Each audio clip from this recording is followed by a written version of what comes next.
Why this powwow is so important is that for 110 years, since the hanging of the 38 Dakota in downtown Mankato, Dakota people preferred to drive through Mankato and not stop for any reason.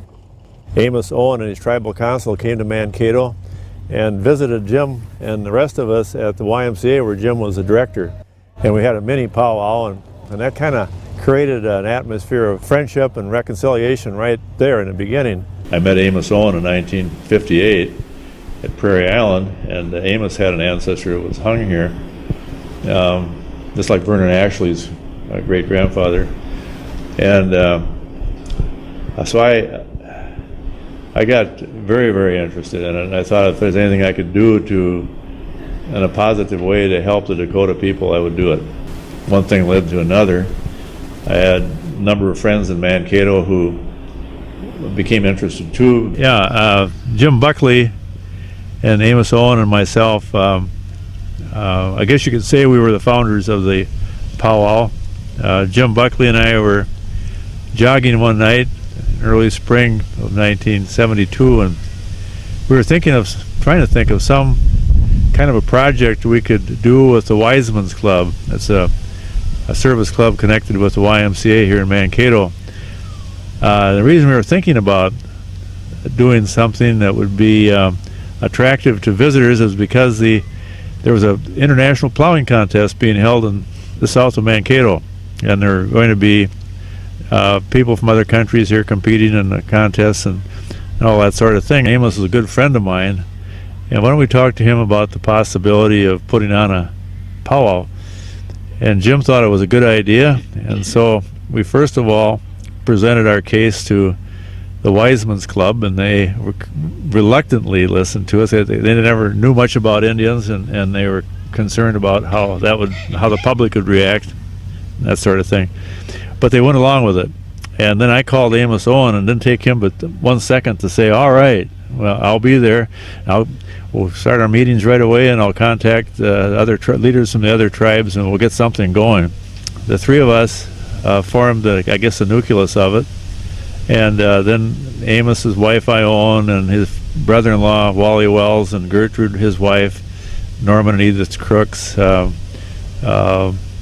Amos and Rose Crooks, Big Dave Larson, and Chief Wabasha and his wife Vernell composed the committee that we had. And that committee, as I look back on it now, was a committee of dedicated people who never debated anything, never argued. They just came up with ideas, and they worked out their thoughts, the ideas they had into action.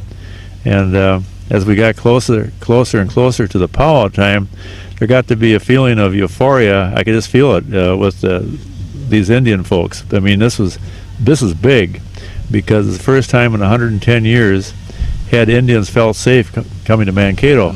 And they really weren't so sure they were going to be safe this time, but they wanted to try it. And the word reconciliation wasn't used, but at the same time, when I look back, that's what it was. It was a step in the right direction as far as reconciliation was concerned.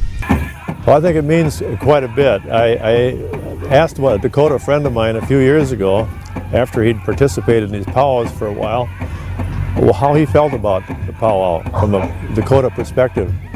And he said coming back to Mankato as free people was like, he went like this, like wiping a veil of false guilt away. And that, I think, was speaking for all of Dakota, because I feel that they all felt that way pretty much.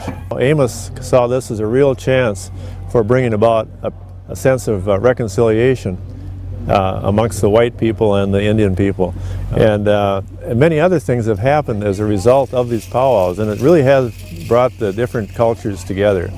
And so Amos, if he were alive today, he'd be very proud of what's happened. I have two friends in Mankato, one by the name of Bud Lawrence and the other one by the name of Jim Buckley. And Jim Buckley was the director of the YMCA, and Bud was a member of that. They both worked together very closely, and they got the idea then that they wanted to put on a powwow because there's so many people coming from throughout the world.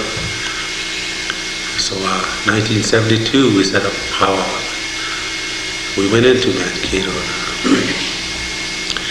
The feelings before has changed quite a bit since that time, because before 1972, we'd go through Mankato late at night. We never stopped in Mankato. Our people, go to the powwows or go into ceremonies somewhere out west. We'd go through Mankato in the dead of night. We didn't want people to know that we were in Mankato. The feeling was strong because they had that feeling of the Indian people were not welcome in Mankato.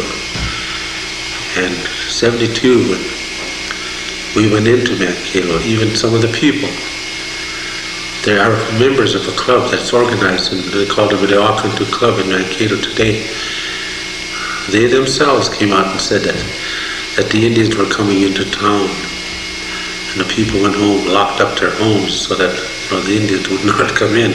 These are some of the things that we ran across on our first trip into Mankato. But before that, I worked with Bud Lawrence for maybe 10 years before that, so I got to know him well enough that I could share many of the things that I felt. And he understood that why we came into Mankato was to try to make better relationship with our people and with the non-Indian people in the city of Mankato. Since that time, we've come a long ways. Our people today are welcome into the city of Mankato.